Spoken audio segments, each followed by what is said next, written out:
Greetings everyone, welcome to Chess Advanced, and this game is from Chess Cup 2025. And with the white pieces we have Nikolas Theodorou, and with the black pieces we have our favorite Vasyl Ivanchuk. So definitely this game is going to be one hell of a game, and you know how Vasyl Ivanchuk plays, absolute fearless chess, and that's what we are here to see. So without further ado, let's start with this game. We have d4, d5, knight to f3, c6, and just going for c4, and we have knight to f6, c captures, and knight to c3. We have knight to c6 going for the four knights variation, and we have bishop to f4, but here just a6. We have queen to b3, e6, e3, but now just going for knight to h5, just targeting that bishop, and here just g3, and here in this position just bishop to d7, and here just bishop to d3, just developing all the pieces, getting ready to castle, and you can capture it, but uh this it just doesn't give you anything in this position. And here after rook to c8 we have this castles, bishop to e7, and here in this position here just h4. And now knight captures on f4, just finally grabbing that piece, trying to ruin a white pawn structure. But now just e captures, and now you know this pawn structure is very nice, but the bishop is supposed to be actually here. So here just bishop to f6, and you'll see knight to e2, just trying to put an extra defender to that pawn. We have knight to a5 attacking the queen. Queen moves, and here just queen to b6, and here just going for b3. We have knight to c6, rook to c1, and just king to e7. And here we have rook to b1. But now just knight captures. Knight captures, we have rook captures first because you want to deflect it so that you'll be able to capture it, and after the trade you'll be able to capture back with the queen. So here just queen captures on c1, bishop captures, knight captures, queen captures, and you get this position which looks a lot like an endgame, but you have to be very much careful. Once the queen gets off the board, it's going to be very much difficult because your pawn structure is ruined and this pawn structure look much better. So if you just remove the queens, you'll see that black is the one who's going to be winning this endgame. So here queen to a3 check, but here just king to f6. I mean, this is absolutely insane. Getting the king to f6 when the queens are still on the board is absolute fearless chess by Vasyl Ivanchuk. And we have queen to d6, just trying to keep the king from not getting back to anywhere. You could go here and you could also play this, but those will weaken your pawn structure. And here we have bishop to c6, but here it's very much important to find the right move. Here h5 was played, which is a very good move, trying to keep the king still in the center while not allowing moves like that. And where we have h6, but now in this position, you have to be very much careful. With white, what you have to play in this position is a very beautiful move in this position, which is f5. I mean, when you see it, then it makes sense, because otherwise then you're just sacrificing a pawn. But here after queen to d2, now just f captures, and here after f captures you play queen to c7.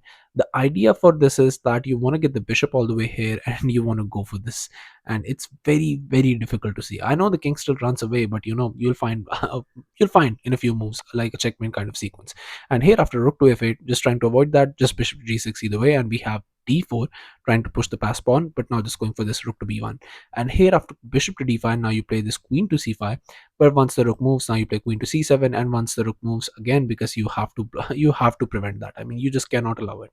I mean, if a move like that you allow and force the king still into the center, somewhere along the line you're going to find a checkmate with a move like that. So it can get very difficult. And here after rook to c1, now just a5, queen to c5, and finally going for this rook to b8. uh, Most likely what white is trying to get is basically trying to get the king out of there and get it in the center, because on f6 it might seem like the king is very king is very vulnerable, but you have to understand that there is no actual way where you can actually attack it, and this pass pawn might just give black a bit of an edge, and you won't be able to do that much. But here in this h6, and we have g4, but now we have rook to c8 that was played in the game, and we have rook to e1, but now in this position we have queen to c3. And here after rook to e5, now just going for this queen to c1 check, but here just king. So you can actually capture this, but then comes this, and what are you going to do about that? And that's going to be very much dangerous to play against. So here just d4 check first, and now you can just block with the bishop, which was exactly what was played. Bishop captures, rook captures, and just queen to c5, asking for a queen trade. If you trade queens, then this pawn, even if you get like capture it, still it's very much good because you're up a pawn. I mean, technically up a pawn, because these pawns are double, so you'll have a very fine end game, and without your king being that much vulnerable. So here just queen to d7 was played, but the better move in this position was rook captures on d4. You just eliminate the prospect of ever having a pass pawn there. And here after queen to d7, if you want to trade, you trade on my terms. Here just queen to d7, and here after queen to c6 check, you just play king to g3, g5, and here just going for g5 check. and after h captures, f captures, king captures. I mean, this is absolutely insane that king can remain safe while the queens are still on the board. Rook to g4 check, king moves, and here just queen caps on f7. Now that would be checkmate, so you have to be careful about that. So queen to c7 check, asking for a check. Now you have to trade, and here after rook captures, now you play this rook to g6 check, king moves, and here after rook captures on e6, you get this rook to c2. And here just rook to e5 check, king to g6, and rook caps on b5. But now this comes this rook caps on e2. And now you can see that this endgame is a very much drawish endgame. I mean, no one can make progress in this. So maybe white didn't want to go all of that, because once someone plays like king to f6 and you're not able to checkmate him, it's kind of not a good idea. So it's just queen to d7, but now just comes this queen to d5. And here after queen captures, e captures. Now this does look dangerous, but you have to understand it's doubled e pawn, so they're going to be weak. But here what you had to find was, I mean, it's such a natural move. I don't know why white didn't go for it, because what you want to play is just rook captures. I mean, it's simple. That pawn is offered, you capture it. I know this becomes a pass pawn later, but if that pawn starts to push the double pawn, it's going to be very much difficult to stop it, because now once king to e6 comes, you play rook to d2, king to d6, you slowly start to bring your king into the game, and it's going to be very much difficult for white to actually push against the king and a rook. So maybe you would have some chances of defense, but here after e captures, it rook to e5 was played, trying to capture this pawn, but this just plunders the game, because now comes rook to d8, and what are you doing even? Because how are you stopping this? You're gonna have to go back, and that just doesn't make any sense. Kick to f3, but here just going for this rook to d6. We have rook to e8, d3, but now just rook to e3, and here rook to c6, but here just going for this rook to e5 once again. I mean, this is just absolutely insane. This is coming, and there is no absolute defense.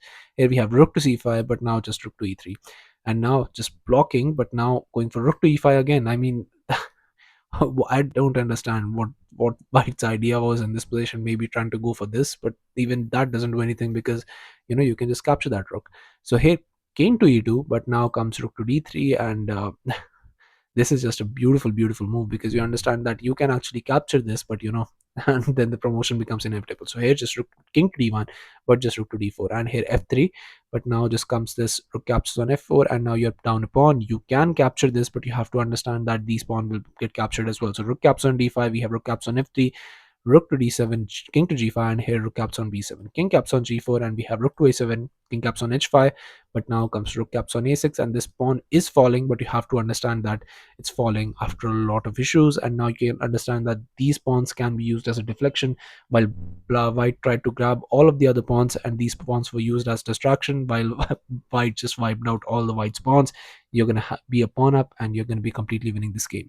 And now there's nothing white can do about it. This position is completely winning for black. So here just a few more moves were played. G4, king to e2, rook to f4, and here rook to a4, king to g5, rook to 8, and just g3. We have rook to g8 check, king to h4, and here just king to e3, rook to g4, rook captures, king captures, and here just b4 was played, but king to h3, king to d4. And it was on this move, on move 56, that Nikolas Theodorou resigned the game, and Vasyl Ivanchuk got the spectacular victory in just 56 moves, and really insanely played. I mean, king to f6 is just a very fearless move.